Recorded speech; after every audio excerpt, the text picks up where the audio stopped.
Kris Davis is so good. A powerful, smaller guy. He's not big at all. Most home runs since 2016, no one's hit more than Kris Davis. And it would be hilarious to have him stand between Giancarlo Stanton and Nelson Cruz.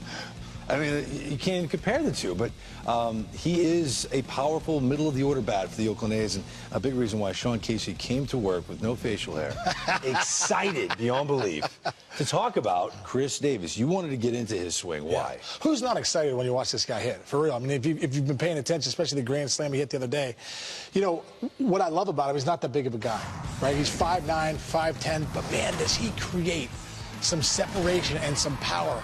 And this is the one thing with him is when I see him go like this and hit a bomb like he did in Texas, second tank, absolute rocket, I always wonder to myself, man, how does he do something like that? And I looked at his swing closer, and I love his bat path, but I love the stretch he gets. And I thought about some other great hitters in the game. Do they do the same thing that I'm seeing with Kris Davis? And I was saying, they have to do it. So I went to the edit room today, I broke it down. My man Ryan, I said, listen, show me what I'm looking at. And so this is what I'm looking at, Greg. Look at the elbow. Look at the back elbow stretch. J.D. Martinez, Aaron Judge, Altuve, Mookie Betts, Arenado, Mike Trout, some pretty good players. Look at the elbow stretch. Look at Kris Davis and that back elbow stretch it gets. Look how he rocks the baby here, right? Little rock the baby with the elbows. Look at toe tap. You always want to look at swing at toe tap. Toe tap, look at his hands, how far back they are. Now look at his barrel fall into that zone. 1T, 2T, 3T, 4T right here is what he can hit in the zone when he drops that barrel. Let's watch it again. Watch. Barrel's in there. Where? He can hit a ball there, and there ends up being an absolute rocket. That's why this guy's so good. Why is he 5'9", 5'10", 43 bombs, 15 ribbies? This is what he does so well. His bat is in the zone so long. He creates such leverage. He's got 16 home runs to right, all those home runs to dead center. Only a few are really to the pull side.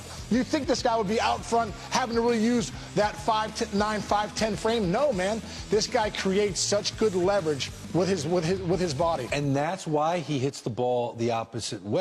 Yeah. Because anything he hits, the bat is in the zone. The barrel's in the zone. So for so long. They can be late and go. They can be late. Let me show you what I mean here. I put two chairs up right here to kind of show the visual, right? So I put the tape right here to show the bat path. And if we could kind of maybe bring it from the top down, you'll see what he does so well is what Davis initially does. He gets that back elbow, rides back, right? Rides back like this, which gets that turn on the front, on that front shoulder, right? So when he comes back in, when he enters this zone, his bat path, it's almost like you're trying to hit the catcher in the back of the head. You know, that's what you're thinking. You don't really do that. But the barrel drops in. See how it drops in here? That's Kris Davis when it drops in. Now watch. Boom. I can hit this pitch, this pitch, this pitch. Look at that right there. That's why this guy does so much damage, because he gives himself so much room for error on the bat pass. So let's look at it again. He rides that back elbow back, gets that stretch on toe tap, right? That, like we were talking about that bow and arrow effect, right? And what he does from here, because he's back there so much, he's able to drop the back elbow in, drop the barrel in the zone early, and then boom, boom, boom, boom, boom. Look at that right there. Can you show us what guys that don't do that? What are some of the... Well, some guys, you know, some guys, if they don't get that good stretch here on that initial turn, like I showed every great hitter in the big league does, what happens is you get into the zone steeper. Look, I'm already in the zone. Now my barrel's in. Look where it enters. Enters here. My room for error is not that great, right? A lot of guys enter in steep. Hands come in first. Barrel's right there. Enter in steep. They're in and out of the zone, right? Those are the guys that get eaten up a lot. In case, because that barrel is in that zone, as you're mentioning, right? So here comes the ball down the path. Right. So this is creating a much better opportunity because it's already in the hitting zone to make solid contact. Yes. As opposed to a steeper angle. Right. That's, if I don't hit it here, I got no chance. But if the barrel is in that bat path, right, I have a better chance to hit it as Kris Davis does, whether it's away and he's taking it deep that way, center field. Right. But his approach, I was blown away by where all of his home runs are. Right. That they were not to the pull side. Right. What is the approach mentally as a hitter to say, if I'm just thinking I'm going to hit the ball to the big part of the yard? Yeah, I think an approach for especially a power hitter, they're looking in the gaps. They're trying to stay, because a guy like that, you know, Ken Griffey Jr. used to say grown folks territories out there, right?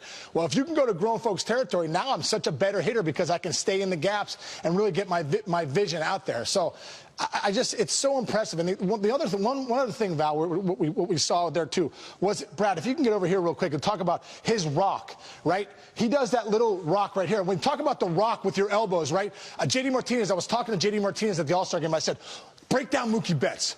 What does he do so well? And JD Martinez standing next to me. He's like, look at his elbows. Look how he really uses his elbows, like rocking the baby, right? You watch Kris Davis. He's rocking the baby. Why is he doing that? Because when he gets the stretch, the elbows come in like a rock. Boom. See that front elbow comes here like it's throwing a Frisbee, right? You're skipping the rock. So the elbows, they work like this. Boom. See that right there? Boom, and there's your barrel, right? They're not working down like this. Your front elbows, lead elbow's not working here. It's working like it's rocking. It's rocking.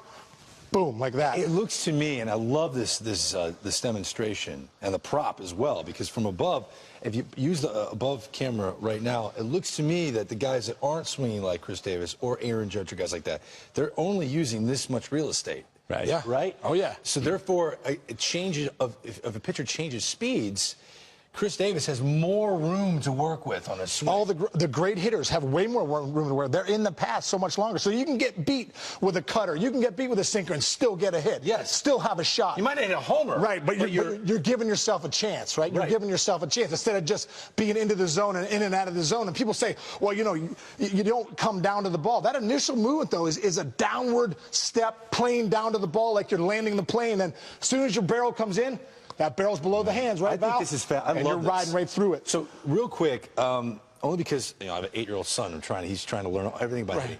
What's the difference? That would be awesome. What's the difference between casting? Casting. Guys that cast a bat when they're swinging. Okay, what's the difference between that? That's a great point. Yeah. So when you cast, right? When you get loaded up and you cast, your first movement is you're coming out here. See that? My hands right out. My barrel's now over here. Now I got to pull my barrel back into the zone, right? These guys aren't casting. So go above. Right. So you're working use out. The high camera again. Yeah, show the casting again. Right. So if I cast, I get here and I go, uh-oh, and I cast my hands out here. Now watch my barrel shoot outside the zone. Boom.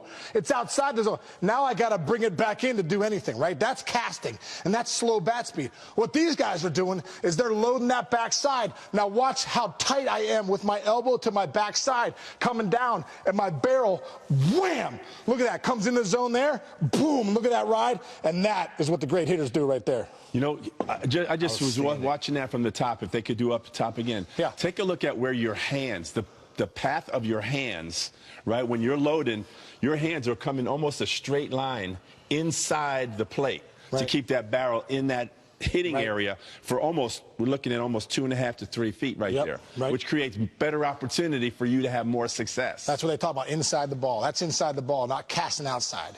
I thought the facial hair Sean Casey was great. The clean shaven Sean Casey. He's next level.